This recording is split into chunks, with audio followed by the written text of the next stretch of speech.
Welcome back to the deep dive.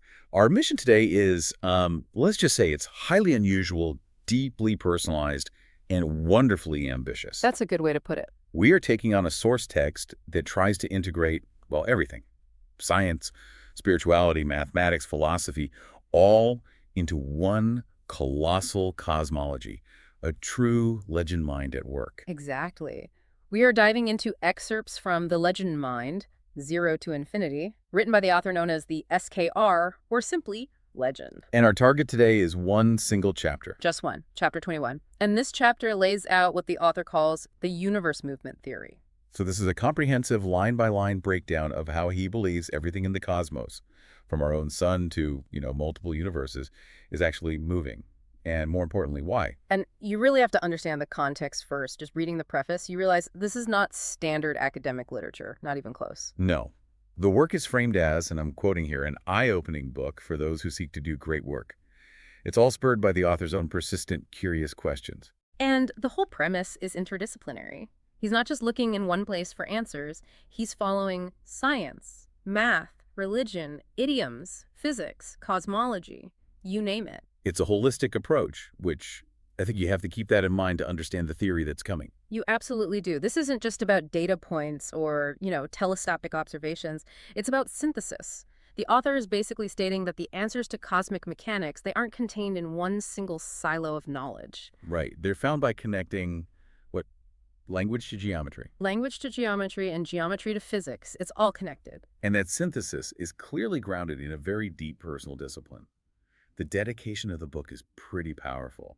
My immortal guru, the Lord Shiva. It is. And that context, it immediately elevates the work from just a casual study to something more like a spiritual quest for cosmic truth. A quest that required, it seems, immense personal sacrifice. A huge amount. He explains that his inspiration came from watching the Lord Shiva role on television, specifically the deity's primordial lifestyle. And that led him to live with zero attraction of the world. He preferred to start living alone, just to dedicate himself fully to these really intense, curious questions. That level of isolation, that focus, it's critical to the story here. It suggests that the theories we're about to explore are the result of a mind that's been, intentionally stripped of worldly distraction, just seeking a fundamental, ultimate truth. So that's our foundation. We're jumping into Unit 2 of the book, which is called Legend Unique Questions. And this unit is presented as the active application of all the self-improvement and observation he learned in the earlier units. So Unit 2 is the big test then. It's the big test. He's tackling what he calls world-demanded questions about infinity, Earth's construction, and the whole multiple universe concept. And he does add a little disclaimer, right? He does, and it's an important one. He notes these questions are given in a rough way or big picture, not in a perfect way. So this isn't a finalized textbook. It's more like a profound scaffold. Exactly. A scaffolding designed to encourage professionals, scientists, astrologers, you name it, to take these initial concepts and work smarter for better knowledge. He's giving us the blueprint and inviting others to engineer the final product. And Chapter 21, the universe movement theory, is where that blueprint gets. Well, it gets kinematic. It gets moving. It really does. It promises to deliver the exact rotational dynamics of the cosmos. Yeah. Building on concepts he laid out in previous chapters. Right. The eye theory on the origin of the universe and the bead theory, which was his structural model for parallel universes. So we're moving from how they exist to the rules of how they move, from metaphysics to mechanics, but all through that same philosophical lens. Okay, let's unpack this specific theory of movement. And it starts with a premise that, it immediately forces you to question everything you think you know about the lights in the night sky. It really does. It's a fantastic opening move. So Chapter 21 starts by grounding us, locally. It says simply, in our own universe, there's only one sun exists in our solar system, and many sun-as stars are also exist. Okay, Standard Astronomy 101. We're all on board. But the very next line, it introduces this radical divergence. It's like a director setting a really unsettling scene in a movie. It completely changes the catalog of celestial objects, the text says. But all stars are not like sun, but some stars are colony of aliens home, not as sun exists. So just stop there for a second. He's telling us that our perception is flawed, that familiar twinkly point of light we see up there. Might not be a distant ball of fusing hydrogen and helium. It could be a settlement, a colony, This is the first critical divergence. And he uses this brilliant analogy to make this abstract concept feel really concrete and relatable. The mountain analogy. Mountain analogy. He asks us to completely move our perspective. He says, imagine you're standing on the very summit of a high mountain at night, and you're looking down at the lower land. It creates an immediate visual, right? You can picture it. You're up there, it's dark, but the land below is punctuated by civilization. Exactly. The houses, the street lights, the little pinpricks of vehicle lights, they all resolve into these tiny, brilliant points of light. And from that distance, they look exactly like stars in the night sky. They do. They all merge into one single category, light source. Mm. You can't tell the difference between a huge 100-watt streetlight and, a tiny moving car headlight. It's all just one phenomenon when you're that far away. So the synthesis point for the cosmos is this. Same at night, we see alien home as stars. There it is. The lights we see are not exclusively distant suns. Some portion of them are the luminous signatures of alien colonies or homes. They are artifacts of a civilization, but they're visually indistinguishable from the fusion reactors we call stars. Let's just dwell on the implications of that for a minute, because this is where that movie-style analysis really kicks in. If these are alien streetlights or colonies, what does that tell you about their energy output? For a star, a fusion reaction, to be visible across light years, the energy output is it's staggering. Quintillions of watts. Unimaginable. So if the light from a house or a car on a distant world can reach our eyes, it suggests one of two possibilities, and both are revolutionary. Okay, what's possibility one? Possibility one is that these alien colonies are way, way closer than the stars we assume them to be. Maybe they're in the Oort cloud of a neighboring system, or even closer. That would make their low-power domestic lights visible to us. Or possibility two, which I find even more compelling. Go on. The civilization is so advanced that their home lights are engineered on a truly massive technological scale. So maybe the entire colony is the light source, a hyper-advanced, self-contained habitat. Like a Dyson sphere fragment or some kind of highly luminous megastructure. Yeah. Something that generates an output that rivals or at least mimics stellar energy from an immense distance. The author is challenging our assumption of uniformity. We just assume that the vast majority of lights we see must be the most energetic cosmic phenomenon out there, which is stars. And legend says no. Distance compresses all sources of light into the same visual category. Which transforms cosmology from just mapping gravitational dynamics to potentially mapping demographics. We're not just seeing physics anymore, we could be seeing settlement patterns. And this demand to question the foundational terminology, what is a star, what is light, is the perfect setup for the entire chapter. We have to look beyond the surface. Which is the core discipline of the legend mindset. The familiar might be hiding the fantastic. It's a powerful transition, forcing you to shed your scientific preconceptions before he even gets to the mechanism of cosmic movement itself. Exactly. And the mechanism starts by challenging the most fundamental piece of celestial terminology we use, the word for our own star. Because this whole theory of movement rests on the breakdown of just 3 simple letters. This is where that interdisciplinary synthesis just kicks in at full force. The fundamental premise of the entire universe movement theory rests on a symbolic breakdown of the word sun. Yes.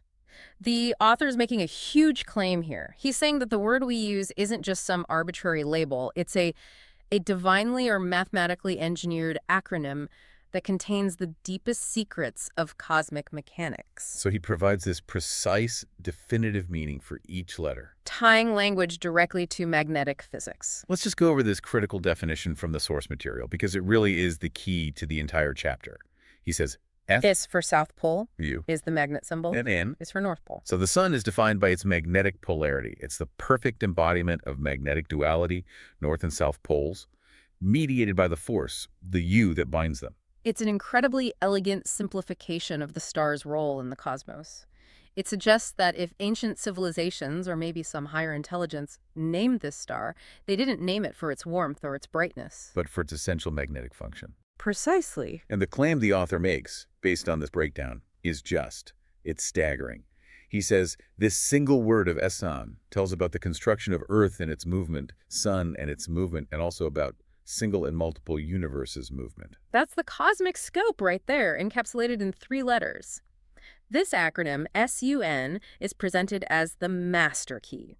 The key that reveals the kinetic reality of our planet, our local star, and the entire structure of all 28 universes. I mean, he's basically saying that the nomenclature itself contains the hidden code to universal motion. And if that's true, if SUN is some kind of mnemonic for cosmic polarity, it completely justifies his interdisciplinary approach. Right. Because the answer to the physics wasn't found purely in astronomy or math, it was embedded in the language, demanding an understanding of idioms and numberlology to figure it out. He's essentially asking us, what if the universe left instructions in our language? What if the word we use every single day is actually a complex geometric command? And this linguistic foundation, it immediately transitions to the core question of cosmic movement and polarity. Which is why the text then logically pivots to a very specific magnetic question. If SUN is an expression of magnetic duality, then question arises why we say magnetic pole as North Pole and South Pole, not as East Pole and West Pole. This is the crucial pivot to mechanics. He's not just accepting the standard convention of north-south magnetism. No, he's suggesting that the north-south orientation is a necessity. It's dictated by the geometry of cosmic movement. If the movement of the universe were purely east-west based, then yeah, we'd define the magnetic poles that way. But because the entire mechanism is governed by these magnetic forces that are applied orthogonally, the north-south axis becomes foundational. The answer, according to legend, is that the whole cosmic mechanism, the sun, the earth, all 28 universes, is governed by this north-south magnetic orientation, and the tool for understanding this relationship is a physical law. The right-hand thumb rule. The right-hand thumb rule. The polarity defines the rotation, and that's what we're about to dive into. The subsequent sections are basically the geometric proof for this linguistic claim. Okay, so let's explore this application of the right-hand thumb rule to celestial mechanics, starting with our sun, which we now understand as the SUN, the South Pole generator. This is where we shift from philosophy to explicit geometrical instruction. The author provides a highly specific geometric application of this rule to our local star. We have to visualize the sun following the rule, but with a really unique and, frankly, non-intuitive orientation. The thumb is pointed in the downward direction. And since we know S equals South Pole from the acronym, that downward-pointing thumb confirms the sun's intrinsic polarity. So it indicates the south magnetic field. The sun, in this model, is the primary source of downward or south magnetic flux in our solar system. Now, here's the critical cinematic moment, if you will, the rotation. For anyone listening who's unfamiliar with the rule, the thumb gives you the direction of the force or field, and your curled fingers show you the direction of the rotation. So when you point your thumb downward, representing the South Pole, your four curled fingers naturally wrap around in a specific rotation. And that rotation, as described in the chapter, is the path of the sun's movement, from west to east direction. So that gives us the complete kinematic profile of our star. The downward-facing south magnetic pole physically compels the sun to orbit the galactic center from west to east. But, and this is a huge but, here is the major constraint the author places on this entire system. It's what generates the core tension of the theory. What is that? The sun only produces the south magnetic field. It is a single polarity generator. It doesn't have the magnetic complement to complete a closed system locally. Wait, hold on. That's a radical departure from our standard understanding of magnetism. Magnetic fields, they generally require a complete loop, a north and a south pole. They do. So if the sun is only creating the south magnetic field, then the magnetic equilibrium has to be maintained externally by a force of, what, unimaginable magnitude. Precisely. And this begs the necessary question. If the sun is the south magnetic field generator, then where, cosmologically speaking, is the massive balancing north magnetic field coming from? And this is where the scale just expands exponentially. The answer provided is, it's breathtaking in its scope. The necessary north magnetic field isn't produced by our universe alone. It's produced by a colossal unified structure composed of all 28 universes. That's the moment the theory really establishes its vast scale. It is. So the magnetic counterpoint to our local single star is the collected output of 28 interconnected universes. I mean, on the face of it, that sounds like an absurd imbalance. How can the singular force of our sun, as big as it is, possibly equal the magnetic weight of 28 universes? This is where you have to trust the author's synthesis and bring in his earlier bead theory. He specifies the structure.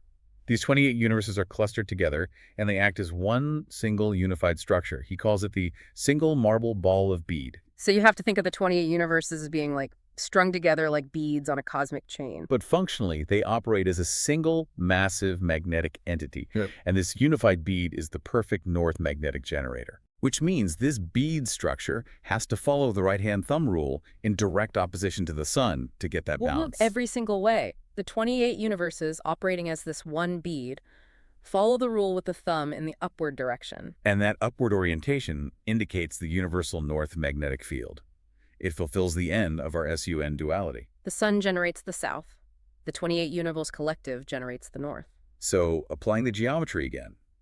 If the thumb is pointing upward for north, the curled fingers show the movement of this vast structure. And the collective movement of these 28 universes is shown as being from east to west direction. And mirroring the sun's magnetic singularity, the 28 universes only produce the north magnetic field, not the south. So this establishes a perfect perpetual cosmic duality. It's like a massive universal battery that's running on counter-rotation. You have the local west-east rotating sun, which is the south magnetic producer. And then you have the hypercosmic east-to-west revolving 28 universes, the bead, which is the north magnetic producer. The author is suggesting that the tension between these two opposing single polarity sources is the engine that drives all cosmic motion. The entire structure of our reality depends on this perpetual opposing magnetic production and counter-rotation. So the sun is fundamentally necessary to stabilize the 28 universes. And vice versa. They need each other. And this brilliantly answers his own rhetorical question from earlier.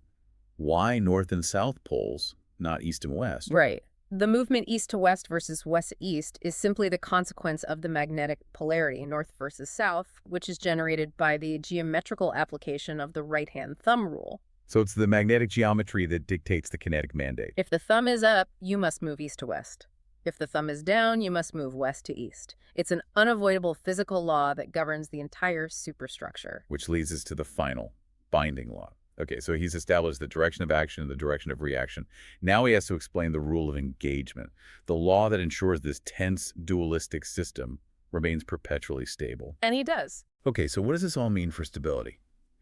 We have this magnetic polarity and this directional opposition, a south pole sun moving west to east, and a north pole structure of 28 universes moving east to west. It sounds inherently unstable. It does. It sounds like a cosmic ticking clock that's ready to just tear itself apart. But the stability, according to legend, is provided by scaling up a law we usually associate with much smaller things. Newton's third law of motion. To every action, there is equal and opposite reaction. That's the one. The author applies this law directly to the magnetic and inertial opposition of these massive celestial systems. So that's the critical conceptual leap. The action of this colossal 28 universe cluster has to generate an equal and opposite reaction in the movement of our comparatively tiny sun and its solar family. And if the 28 universes are the action, the dominant force, then their movement must be perfectly matched by the reaction of the sun's system. We've already confirmed the opposite part. The directions are opposite. East to west for the universes, west to east for the sun. Right, so now we have to confirm the equal part. Let's walk through the direction of revolution again, but this time let's focus on the inertial forces that are involved. Okay. On the action side, you have the 28 universes. They're revolving around their own massive orbit in an east to west direction, and at the same time, they're exerting the north magnetic field on the whole system. This collective motion is the universal engine. And then on the reaction side, you have our local star. The sun and its family rotate and move in the west to east direction, producing that south magnetic field. And for the reaction to be truly equal, the speed of movement has to be synchronized. This is where he provides the stunning numerical synchronization. He locks the universal movement into a precise cosmic constant, and it's tied directly to the speed of our sun. He specifies the speed. Sun move around our Milky Way galaxy center at speed of 220 kilometers per second in west to east direction while producing south magnetic field. 220 kilometers per second, Yeah. which is, a well-established astronomical velocity for our sun's journey through the galaxy. It is. But the truly profound claim is what the author assigns to the colossal North Pole generator. Which is? The source material specifies that the 28 universe structure operates at the exact same velocity. Our 28 universe also moves along its orbit at speed of 220 kilometers per second in east to west direction while producing north magnetic field. So that perfect synchronization, 220 kilometers per second for the smallest component, the sun, and 220 kilometers per second for the largest component, the 28 universe reaction. That's the mathematical mandate of Newton's third law applied to the cosmos. Exactly. It means the velocity isn't just incidental or, independently determined. It's locked into a required one-to-one kinetic ratio. So he's positing that the entire cosmos is governed by a single, constant speed for rotational equilibrium. If the speed were, say, 221 for the universes and 220 for the sun, the system would collapse. The speed must be equal because the reaction must be equal. That introduces a really fascinating layer of complexity, like a cosmic feedback loop.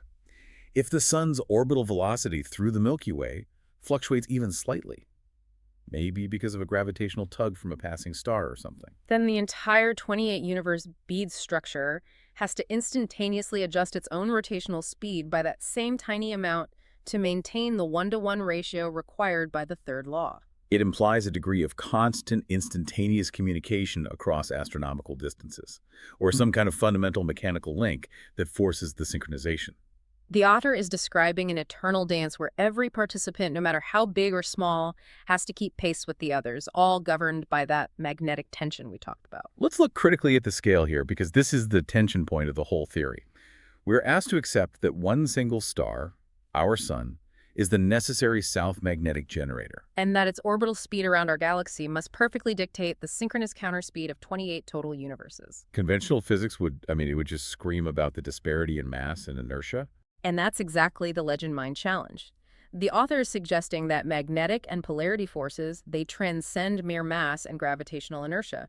In this framework, magnetic field generation is the prime mover. So since the sun is the only source of the south pole field, it becomes indispensable. It does. Its action, regardless of its size compared to the rest of the cosmos, is the necessary counterweight in the magnetic potential. It's an inversion of importance. In this model, the stability of the entire cosmic collective is completely dependent on the specific local behavior of our solar system's star. If you remove the sun, the south magnetic field is lost. The duality is broken. And the 220 kilometers equilibrium required by Newton's third law would be instantly shattered. The whole thing falls apart. So that 220 kilometers is transformed from just a measurement into a boundary condition. It is the equilibrium speed. It's the kinetic expression of the equal and opposite law. This is the definition of stability in Legend's universe. The whole system is a perfectly tuned dualistic gyroscope running on magnetic opposition. And the beauty of the synthesis is that it all loops back to the beginning. The magnetic polarity dictated the geometry of the rotation with the right-hand thumb rule. And the geometry of the rotation then dictates the speed necessary for Newtonian equilibrium, the 220 kilometers. It's a closed, self-referencing system. The most basic word for our star, SUN, contains the secret to the most massive universal movement. It's not just a theory of movement, it's a theory of necessity. Our existence isn't accidental. It's necessary for the stability of the entire 28-universe system. And this kind of precision citing specific laws, specific velocities, it confirms that the author is presenting a specific engineered model, a model that's meant to be tested, analyzed, and built upon by the professionals he addresses in his preface. This has been an incredibly deep and detailed line-by-line exploration of the universe movement theory.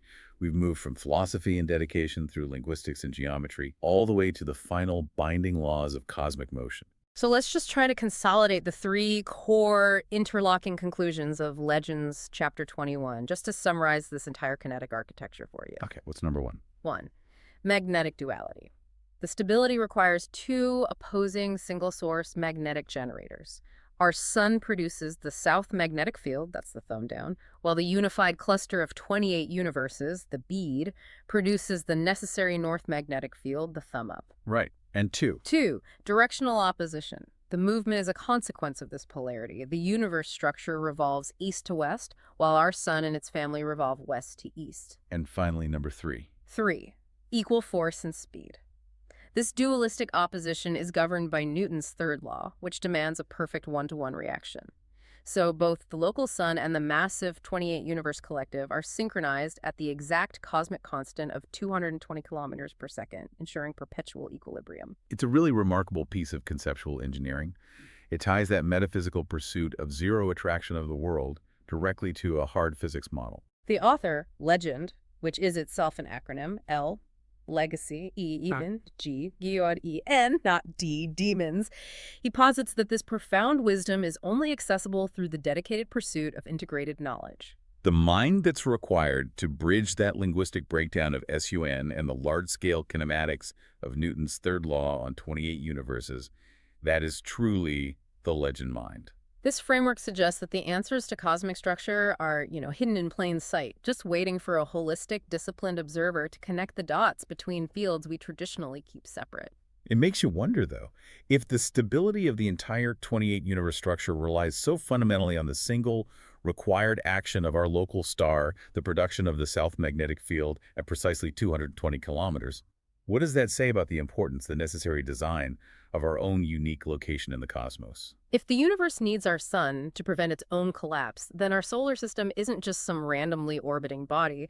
It's a critical, highly engineered component of cosmic stability. And that leads us to our final provocative thought for you, the listener, to mull over. If the single word SUN contains the entire secret to cosmic kinetics, demanding a specific magnetic polarity and a precise velocity of 220 kilometers for universal balance, what other common everyday words might we be using that are in fact veiled instructions for the deepest physical laws of our reality? What other secrets are hidden in our language? Go deep. We'll see you next time on The Deep Dive.